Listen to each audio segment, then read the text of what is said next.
আসসালামু আলাইকুম। সন্ধে সন্ধে ইংরেজি সাহিত্যের যে মেগা আয়োজন চলছে আলী একাডেমি বিডির ফেসবুক পেজ এবং ইউটিউব চ্যানেলে, সে আয়োজনের আজকে আমাদের অতিথি ওয়াল্ট হুইটম্যান, যিনি আমেরিকান ইংরেজি সাহিত্যে খুবই জনপ্রিয় একজন কবি। ইংরেজি সাহিত্যে মোট 40টি লেকচার অনুষ্ঠিত হওয়ার কথা ছিল বন্ধুরা। আজকে আমাদের 37তম লেকচার, তার মানে আমরা একেবারে শেষ প্রান্তে চলে এসেছি ইংরেজি সাহিত্যের। আশা করি আপনাদের প্রিপারেশনে খানিকটা হলেও উপকার করতে পেরেছি। আর মাত্র 3টি লেকচার অনুষ্ঠিত হলেই আমাদের ইংরেজি সাহিত্যের যে মেগা আয়োজন ছিল সন্ধে সন্ধে, সে আয়োজনটি শেষ হতে চলছে। এরপরেও যদি আমরা শিক্ষার্থীদের চাহিদার এবং ডিমান্ড অনুযায়ী আমরা যদি প্রয়োজন মনে করি, বা শিক্ষার্থীদের যদি ডিমান্ড থাকে, অন্য কোনো টপিকের উপরে ক্লাস নেওয়ার চাহিদা থাকে, তারা যদি কমেন্ট সেকশনে আমাদের অনুরোধ করে, সেই ক্ষেত্রে আমরা আরও ক্লাস অনুষ্ঠিত হতে পারে, বা সেক্ষেত্রে আমরা আরও ক্লাস আয়োজনের ব্যবস্থা করতে পারি আলী একাডেমি বিডির ফেসবুক পেজ বা ইউটিউব চ্যানেলে। তো চলুন ওয়াল্ট হুইটম্যানের ব্যক্তিজীবন সাহিত্যকর্ম সম্পর্কে আমরা জানার চেষ্টা করি। ওয়াল্ট হুইটম্যান হচ্ছে পয়েট অফ ডেমোক্রেসি, তাকে বলা হয় গণতন্ত্রের কবি। আবার তিনি হচ্ছেন ন্যাশনাল পয়েট অফ আমেরিকা, তিনি আমেরিকার জাতীয় কবিও বটে। ওয়াল্ট হুইটম্যান জন্মগ্রহণ করেন 1819 সালে এবং মৃত্যুবরণ করেন 1892 সালে। তার জন্ম এবং মৃত্যু সালটা খুবই গুরুত্বপূর্ণ, কাজেই কেউ মিস করার চেষ্টা করবেন না। ওয়াল্ট হুইটম্যানের সাহিত্যকর্মর ছন্দ হচ্ছে, আমরা অনেকটা সূত্রের মাধ্যমে পড়ব। Walt Whitman equal to DDL plus FMS. DDL plus FMS মানে ফ্রি মেসেজ সার্ভিস, অনেকে আছে না, এসএমএস পড়ে না অনেকে, SMS short message service. MMS পড়ে অনেকে, এমএমএস করে মোবাইল থেকে, মাল্টিমিডিয়া মেসেজিং সার্ভিস। এটা হলো এফএমএস, ফ্রি মেসেজ সার্ভিস। আর শুরুতে আমরা পড়বো ডিডিএল। তাহলে হুইটম্যান সমান সমান কি বন্ধুরা? আমাদের সূত্রের মতো পড়বো DDL plus FMS, DDL plus FMS, DDL plus FMS. এইভাবে 20 থেকে 30 বার পড়ুন। 20 থেকে 30 বার পড়তে হয়তো আপনার 30 থেকে 40 সেকেন্ড সময় লাগবে। 30 থেকে 40 সেকেন্ড, এই 30 থেকে 40 সেকেন্ডেই আপনি 20 থেকে 30 বার পড়তে পারবেন। এই 20 থেকে 30 বার পড়লেই আপনার এটা মুখস্থ, ঠুটস্থ, আত্মস্থ, হৃদয়স্থ অথবা পরীক্ষার খাতায় বমিস্থ করার উপযোগী হয়ে যাবে ইনশাল্লাহ। এরপরে সাহিত্যগুলো আপনার মুখস্থ করার একদমই প্রয়োজন নেই, জাস্ট সাহিত্যকর্মের সাথে আপনি মিলিয়ে কয়েকবার 5 থেকে 7 বার রিডিং পড়ার চেষ্টা করবেন। তো চলুন আমরা ডিডিএল এবং এফএমএসকে সাহিত্যকর্মের সাথে মিলিয়ে পড়ার চেষ্টা করি।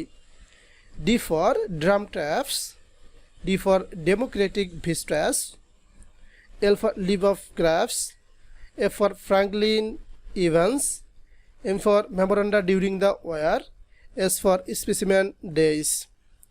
এই 6টি সাহিত্যকর্মের মধ্যে আরও কয়েকটি সাহিত্যকর্ম আমি দাগিয়ে দিচ্ছি, আরও শর্ট করে দিচ্ছি। এই সাহিত্যকর্মগুলো আপনারা পড়বেন জাস্ট পরীক্ষার আগে, রিভিশন দেওয়ার আগ মুহূর্তে, যখন আপনাদের হাতে সময় খুবই কম থাকে, অনেকে রিভিশন দিতে পারেন না, তাদের জন্য আমি শর্ট করে দিচ্ছি, যে এইগুলো না পড়লেই নয়। লিভস অফ গ্রাফস খুবই গুরুত্বপূর্ণ, এটি পড়তেই হবে, এটা VVI. Specimen VVI, memoranda during the war VVI. 6টা গ্রন্থ তো আপনারা প্রথম যখন প্রিপারেশন নেবেন তখন অবশ্যই পড়বেন, কেবল রিভিশন দেওয়ার আগে, অর্থাৎ পরীক্ষার আগের দিন বা 2 দিন আগে যখন আপনারা সবগুলো রিভিশন দিতে পারবেন না, তখন আপনারা কি করবেন, জাস্ট এই 3টি আপনারা পড়ে যাবেন। 3টি কী ছিল? Leaves of grass, memoranda during the war, specimen. Okay, এবার আমরা ওয়াল্ট হুইটম্যান সম্পর্কে কিছু বেসিক তথ্য জানার চেষ্টা করব। 1 নম্বর হচ্ছে, ওয়াল্ট হুইটম্যান হলেন ন্যাশনাল পয়েট অফ আমেরিকা। তিনি আমেরিকার একজন জাতীয় কবি। তাকে গণতন্ত্রের কবি বা পয়েট অফ ডেমোক্রেসি বলা হয়। এটি খুবই গুরুত্বপূর্ণ একটি সেন্টেন্স। তিনি হলেন পয়েট অফ ডেমোক্রেসি বা গণতন্ত্রের কবি। আব্রাহাম লিঙ্কনের মৃত্যুতে তিনি রচনা করেন ও ক্যাপ্টেন মাই ক্যাপ্টেন নামে বিখ্যাত একটি কবিতা রচনা করেন। এই কবিতাটাও খুব গুরুত্বপূর্ণ, কমপক্ষে 10 থেকে 12 বার বিভিন্ন পরীক্ষায় এসেছে। কবিতাটি কি? ও ক্যাপ্টেন মাই ক্যাপ্টেন। এটি কার মৃত্যুতে লেখা হয়? এটি হলো আমেরিকার 16তম প্রেসিডেন্ট, 16তম রাষ্ট্রপতি ছিলেন কে? Abraham Lincoln. এই 16তম প্রেসিডেন্ট আব্রাহাম লিঙ্কনের মৃত্যুতে তিনি লেখেন ও ক্যাপ্টেন মাই ক্যাপ্টেন নামে একটি কবিতা। ওয়াল্ট হুইটম্যানের আরেকটি বিখ্যাত কবিতা হলো আ প্যাসেজ টু ইন্ডিয়া। এটি কিন্তু একটি কবিতা। কার কবিতা? ওয়াল্ট হুইটম্যানের। আ প্যাসেজ টু ইন্ডিয়া নামে আরেকটি গ্রন্থ রয়েছে, আ প্যাসেজ টু ইন্ডিয়া নামে আরেকটি নোবেল রয়েছে, নোবেল। এটি কে লিখছেন সেটিকে আপনারা জানেন? এটা আমরা ইতিপূর্বে পড়েছি, ইএম ফোস্টার। ইএম ফোস্টার লিখছেন এ প্যাসেজ টু ইন্ডিয়া নামে একটি নোবেল, এবং ওয়াল্ট হুইটম্যান লিখলেন এ প্যাসেজ টু ইন্ডিয়া নামে একটি কবিতা। আশা করি পার্থক্যটা বুঝতে পারছেন। এবার আমরা জানব ওয়াল্ট হুইটম্যান থেকে বারবার পরীক্ষায় আসা কয়েকটি প্রশ্ন ও তার উত্তর। Who wrote the poem O captain my captain? O captain my captain কবিতাটি কে লিখেছেন? লিখেছেন ওয়াল্ট হুইটম্যান। 2 নং প্রশ্ন, who was the poet of world democracy, অর্থাৎ বিশ্ব গণতন্ত্রের কবি কে? উত্তর কী হবে? Walt Whitman. 3 নং প্রশ্ন, who is regarded as the national poet of America? সেটিকে ওয়াল্ট হুইটম্যান। তাহলে আমেরিকার ন্যাশনাল পয়েট বা জাতীয় কবিকে ওয়াল্ট হুইটম্যান। 4 নং প্রশ্ন, who wrote leaves of grass? Leaves of grass হলো ওয়াল্ট হুইটম্যানের একটি বিখ্যাত সাহিত্যকর্ম। Who wrote the poem a passage to India?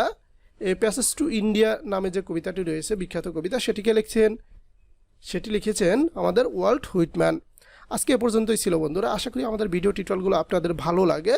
আপনাদের যদি ভালো লাগে থাকে সেক্ষেত্রে আপনাদের ভালো লাগা, খারাপ লেগে থাকলে সেই খারাপ লাগা আমাদের কমেন্ট সেকশনে জানাতে ভুলবেন না। সেই সাথে আমি অনুরোধ করব বন্ধুদের সাথে শেয়ার, সাবস্ক্রাইব করতে, অথবা আমাদের এই টিউটোরিয়ালটি যদি ভালো লেগে থাকে আপনার যেন খুঁজে পেতে কষ্ট না হয়, সেক্ষেত্রে সেজন্য আপনার টাইমলাইনে আপনি শেয়ার করে রাখতে পারেন, যেন প্রয়োজনের সময় বা পরীক্ষার আগ মুহূর্তে আপনি পড়তে পারেন।